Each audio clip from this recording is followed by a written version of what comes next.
ఓం నమ శివాయ శ్రీమాత్రే నమ. మిత్రులకి శ్రేయోభిలాషులకి అలాగే నన్ను ఇంతగా ఆదరిస్తున్న యూట్యూబ్ ప్రేక్షకులందరికీ కూడా పేరు పేరు ధన్యవాదాలు. మిత్రులారా, మనం ఈరోజు అద్భుతమైన ఉపాయం చెప్పుకుందాం. తక్కువ ఖర్చుతో అద్భుతమైన ఫలితాలు వచ్చే ఉపాయాలని మీకు నేను రోజుకు ఉపాయాన్ని అందించడానికి ప్రయత్నం చేస్తున్నాను. మనందరికీ కూడా ఆ పరాదేవత వెళ్ళవేళలా మనతో పాటు ఉండి మన సమస్యల నుంచి బయటపడి వేసి మనకి అష్టైశ్వర్య భోగభాగ్యాలు కలగజేయాలని మనస్ఫూర్తిగా కోరుకుంటున్నాను. మిత్రులారా, మన ఇంట్లో ఉండే పదార్థమే అద్భుతమైన శక్తి కలిగిన శక్తి కేంద్రాలుగా ఉంటాయి. దేన్నైనా సరే వాడటం తెలిస్తే ఆ పదార్థం యొక్క శక్తిని మనం ఆ సమయంలోనూ ఆ సందర్భంలో వాడగలిగితే అద్భుతమైన ఫలితాలని పొందగలుగుతాం. ఈరోజు మనం చెప్పుకోబోయే ఉపాయం చేయటం వల్ల ఎటువంటి లాభాలు కలుగుతాయో తెలుసుకుందాం. మనకి ఏమైనా అప్పులు ఉంటే వాటి నుండి బయటపడతాం. ఇంట్లో ఉన్న నెగిటివ్ ఎనర్జీ నుంచి రక్షణ కలుగుతుంది. నెగిటివ్ ఎనర్జీ బయటికి వెళ్ళిపోతుంది. ఎటువంటి నకారాత్మక శక్తి మన ఇంట్లోకి ప్రవేశించదు. మన ఇంట్లో సుఖ సమృద్ధి పెరుగుతుంది. మన పిల్లలు ఆనందంగా ఉంటారు. సుఖ సంతోషాలతో పెరుగుతారు. ఈ ఉపాయం భగవంతుడు మనం కరెక్ట్గా చేస్తే, ఒక దైవ ప్రక్రియలాగా భావించి చేస్తే ఖచ్చితమైన ఫలితాలు వస్తాయి. మిత్రులారా,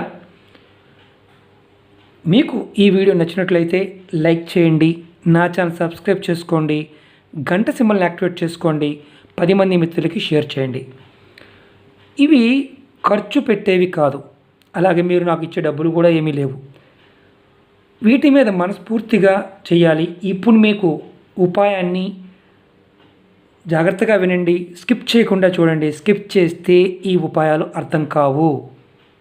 ఇవి ఎందుకంటే మనం వాడే పదార్థాల్లోనే అద్భుతమైన దైవశక్తులు కలిగి ఉంటాయి. మనం ఈ ప్రక్రియకి కావాల్సింది ఉప్పు, మిరియాలు, అలాగే వేప ఆకులు. మనం సహజంగా పులుపు, ఉప్పు, ఘాటు ఉండే పదార్థాలని వాడుతూ ఉంటాం. నిమ్మకాయలు అమ్మవారికి వేస్తూ ఉంటాం. అలాగే దిష్టికి ఉప్పును వాడుతూ ఉంటాం. మిరియాలు దేవతా పదార్థాలకు వాడుతూ ఉంటాం. యజ్ఞయాగాదుల్లో వాడుతూ ఉంటాం. ఉప్పును కూడా వాడుతూ ఉంటాం. వేపాకు గురించి మీ అందరికీ బాగా తెలుసు. నిమ్మకాయ, ఉప్పు, మిర్చి లాంటి పదార్థాలు మనం వీటిని దిష్టి తీయడానికి, చెడు దృష్టి నుంచి రక్షణ పొందడానికి వాడుతూ ఉంటాం. నల్ల మిరియాలు వీటిల్లో అంటే ఈ పదార్థాల్లో రాజు లాంటిది. ఎందుకంటే నల్ల మిరియాలకి అద్భుతమైన శక్తి ఉంటుంది. అంతకుముందు వీడియోలో కూడా మనం నల్ల మిరియాల గురించి చెప్పుకున్నాం. ఎటువంటి సమస్య నుంచి అయినా సరే బయటపడాలనుకున్నప్పుడు మిరియాలకి ఆ శక్తి ఉంటుంది. కరెక్ట్గా వాడగలిగితే రామబాణంలా పనిచేస్తుంది.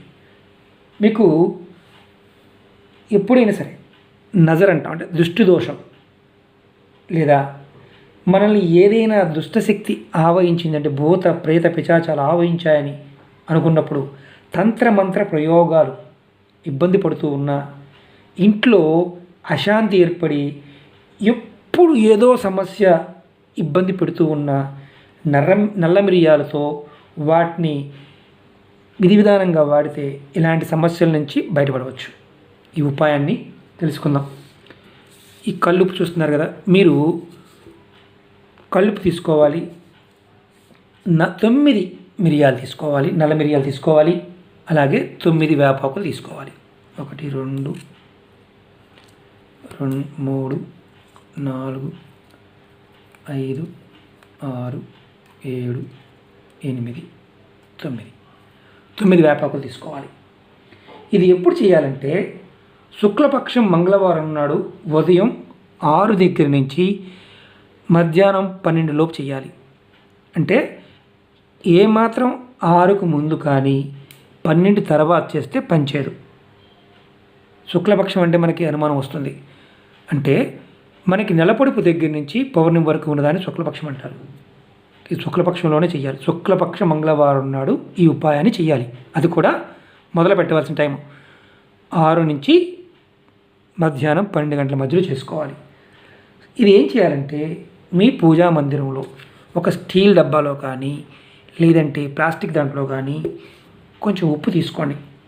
కళ్ళు ఉప్పు, దొడ్డు ఉప్పు చూస్తున్నారు కదా. దీన్ని మన లోకల్ భాషలో రకరకాల పేరుతో పిలుస్తూ ఉంటాం. కళ్ళు ఉప్పు కానీ, దొడ్డు ఉప్పు కానీ, రాతుప్పు అంటూ ఉంటాం. మన ఏదైతే భాషలో పిలుచుకుంటూ ఉంటాం దాన్ని బట్టి మనం వాడుకోవచ్చు.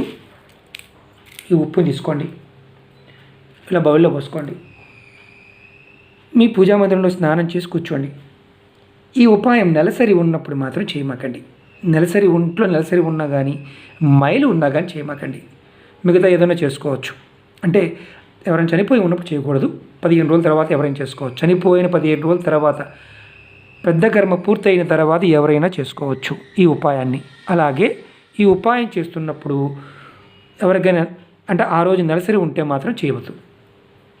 మనం ఈ ఉప్పుని తీసుకొని స్నానం చేసిన తర్వాత పూజా మందిరంలో కూర్చొని మంగళవారం, శుక్లపక్షం మంగళవారం ఉదయం 6 నుంచి 12 గంటల మధ్య ప్రాంతం ఇలా ఉప్పుని చక్కగా ప్లేట్లో వేసి మీ ఇష్ట దైవానికి దీపం వెలిగించి తర్వాత 9 మిరియాలు తీసుకోండి. చూడండి ఎలా చేస్తున్నాను చూడండి. ఫస్ట్ మధ్యలో ఒక మిరియం పెట్టండి. పెట్టి మీ ఉంగరపు వేలిని ఈ మిరియం మీద పెట్టి మీరు మీ ఇష్టదైవాన్ని తలుచుకోండి. మీకు ఏదైతే 3 సార్లు మీ ఇష్టదైవం, మీకు వెంకటేశ్వరుడు అయితే వెంకటేశ్వరుడు, లక్ష్మి అయితే లక్ష్మి, శివుడైతే శివుడు 3 సార్లు ఓం వెంకటేశాయ నమః, ఓం వెంకటేశాయ నమః, ఓం వెంకటేశాయ నమః, లేదంటే ఓం నమః శివాయ, ఓం నమః శివాయ, ఓం నమః శివాయ అలా 3 సార్లు తలుచుకోండి. అలాగే మధ్యలో పెట్టిన దాని మీద ఫస్ట్ అనుకోండి. తర్వాత తూర్పు వైపు 1, అలాగే 3 సార్లు, అలాగే ఆగ్నేయ దిశన 1 3 సార్లు మళ్ళీ, అలాగే దక్షిణ దిక్కున 1 3 సార్లు, తర్వాత నైరుతి మూలం 1 అలాగే 3 సార్లు అనుకోవడం, అలాగే పడమర దిక్కున 1 3 సార్లు అనుకోవడం, తర్వాత మీరు వాయువున 1 3 సార్లు అనుకోవడం, అలాగే ఉత్తరమున 1, తర్వాత సేమ్ అలాగే 3 సార్లు ఇష్టదైవం తలుచుకోవడం, ఈశాన్యాన్ని 1. మనం ఇలా వచ్చాం. ఇప్పుడు 1 1 2 3 4 5 6 7 8 9 మిరియాలు. ఇప్పుడు ఏం చేయాలంటే తర్వాత మనం 3 సార్లు ఇలా మన ఉంగరం వేలు పెట్టిన తర్వాత ఓం నమః శివాయ కానీ మన ఇష్టదైవాన్ని మన కులదైవాన్ని అనుకున్నాం. తర్వాత ఈ వేపాకులు తీసుకోండి. తీసుకొని ముందు ఏం చేస్తారంటే మనం ఇంతకుముందు అనుకున్నట్టుగా 3 సార్లు మన ఇష్టదైవాన్ని తలుచుకొని ఓం నమః శివాయ అనుకొని ఫస్ట్ ఈ సెంటర్లో ఉన్న ఆకుని ఇలా పెట్టండి. ఈ కొన ఆకు మొదలు కిందకు ఉండాలి, కొన పైకి ఉండాలి, మరియు వైపు ఉండాలి. అలాగే 3 సార్లు మళ్ళీ ఆకుని మన ఇష్టదైవాన్ని తలుచుకొని ఈ కొన నుంచి ఇలా పెట్టాలి.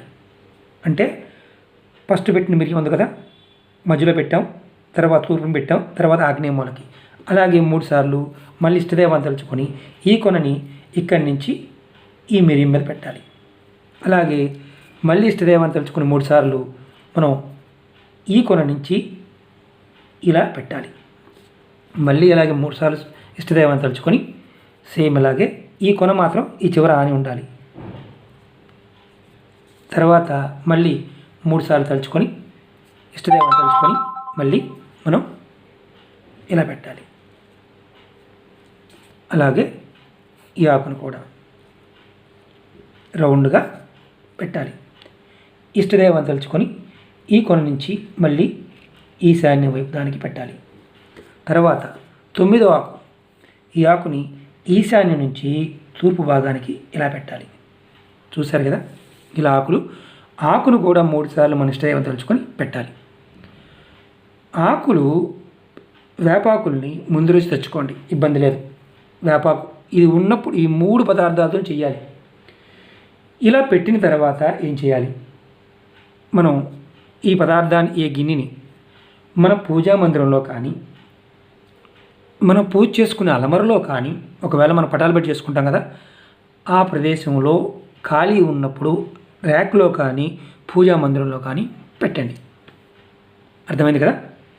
మీరు పెడుతున్నప్పుడు మీకు ఏదైతే సమస్య ఉందో ఇలా చేతితో పట్టుకొని ఆ సమస్య అనుకొని మీ కులదైవానికి కానీ మీ ఇష్టదైవానికి అనుకొని ఈ బౌల్ని ఇలా పెట్టేయండి.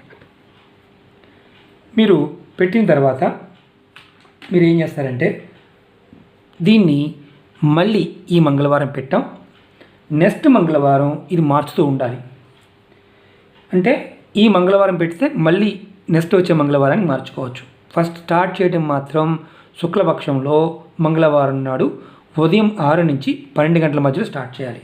తర్వాత మంగళవారానికి ఎలాంటి కృష్ణపక్షంలో వచ్చినా ఎలాంటి ఇబ్బంది లేదు. ఇలా మీరు మంగళవారం మిరియాలు, ఉప్పు, వేపాకులు కొత్తవి పెడుతూ చేస్తూ వెళ్ళాలి. ఇలా ఎన్ని రోజులు చేయాలి అని మీకు అనుమానం వస్తుంది. ఇది మీకు మీ ఇంట్లో మార్పు వచ్చే వరకు మీరు చేసుకోవచ్చు. ఇది ఖర్చుతో కూడుకున్నది కాదు. ఖచ్చితంగా మీకు మార్పు వస్తుంది. ఇది మార్చిన వాటిని ఏం చేయాలి? ఏదైతే ఈ ఆకుల్ని మిరియాలని మీరు ఒక కాగితంలో కట్టేసి డస్ట్బిన్లో పడేయచ్చు, లేదా పారే నది ఉంటే నదిలో పారేయవచ్చు, లేదా మీకు అవకాశం లేదు అనుకున్నప్పుడు మీ ఇంటి దగ్గర ఏదైనా సరే కుండీ కానీ పెద్ద చెట్టు ఉంటే దాని మొదల్లో వేసేయవచ్చు. ఉప్పుని మాత్రం మీరు నీళ్ళల్లో కలిపేసి మీ కిచెన్ షింకులో పోసేయండి, లేదా మీకు పారే నది ఉంటే నదిలో వేయండి, చెరువు ఉంటే చెరువులో వేయండి. కానీ మురుగు కాలంలో మాత్రం వేయవద్దు. వారం ఇలా చేస్తూ ఉండాలి. సేమ్ ఇదే ప్రొసీజర్. అంటే అమ్మవారు తలుచుకోవడం 3 సార్లు మన వంగరకు వేలు పెట్టి తలుచుకోవడం చేస్తూ ఉండాలి. మీరు ఈ విధంగా చేయడం వల్ల అనేక రకాలైన సమస్యలకి సమాధానం దొరుకుతుంది. మీ ఇంట్లో సుఖ సంతోషాలు పెరుగుతాయి, అప్పుల నుంచి బయటపడతారు, పిల్లలు ఆరోగ్యంగా ఉంటారు, చదువులు వస్తాయి, దిష్టి దోషాలు, నరదోషాలు ఇలాంటివన్నీ పోతాయి. ఒకటి గుర్తుంచుకోండి, ఈ ఉపాయం మనకి పనిచేయాలంటే మన సాధనా బలం, అలాగే ఈ వస్తువుల యొక్క శక్తి, అలాగే మన ప్రార్థనా బలం, అలాగే ఈశ్వరుని యొక్క కృప మన మీద ప్రభావం చూపించి మనకంతా మంచి జరుగుతుంది. ఈ ప్రయోగాన్ని ఆడవారైన మగవారైన చేయవచ్చు. ఈ ప్రయోగం పర్టికులర్గా ఏంటంటే మన యొక్క అప్పుల బాధలు లాంటివి, ఆర్థిక సమస్యలు లాంటివి తొలగిపోతాయి. రాబోయే రోజుల్లో డబ్బు ఖర్చు కాకుండా మరిన్ని ఉపయోగాలు మన పెద్దలు చెప్పినవి, ఋషులు చెప్పినవి, గ్రంథాల్లో ఉన్నవి, తాంత్రిక మాంత్రిక గ్రంథాల్లో ఉన్నవి మనం ఆచరించగలిగే ఉపాయాలను మీకు చెప్పడానికి ప్రయత్నం చేస్తాను. మీకు ఈ వీడియో నచ్చినట్టు లైక్ చేయండి, షేర్ చేయండి, 10 మంది మిత్రులకి షేర్ చేయండి. అలాగే గంట సింబల్ని యాక్టివేట్ చేసుకోండి. మిత్రులారు ఒకటే చెప్తున్నాను, ఎన్నో ఉపాయాలు 400 ఉపాయాల పైన చెప్పాను. మీరు అందరూ అన్ని ఉపాయాలు చేయలేరు. మీకు మీ మనసుకి ఈజీగా అనిపించేది చేయగలిగే ఉపాయాన్ని చేసుకోవచ్చు. అప్పుల మీద దగ్గరగా ఒక 40 ఉపాయాలు చెప్పుకుంటాను. మీరు ప్రయత్నం చేయండి. ఇవి నమ్మి చేస్తే ఫలితాలు మనకు అనుకూలంగా వస్తాయి. పదార్థంలో ఉన్న శక్తి, ఎందుకంటే ఖాళీగా ఉన్నారు కదా, ఇంటర్నెట్ నిండా చాలా గ్రంథాలు ఉన్నాయి, పురాణాల్లో కూడా వేదాల్లో కూడా చాలా చిన్న ఉపాయాలు ఉన్నాయి. ప్రయత్నం చేయండి. మన ఇష్టదైవాన్ని, మన కులదైవాన్ని ఎప్పుడు నమ్మండి, మనసులో జపం చేయండి. సమస్యల నుంచి బయటపడడానికి మార్గాలు తెలుస్తాయి. ఓం నమః శివాయ. శ్రీమాత్రే నమః.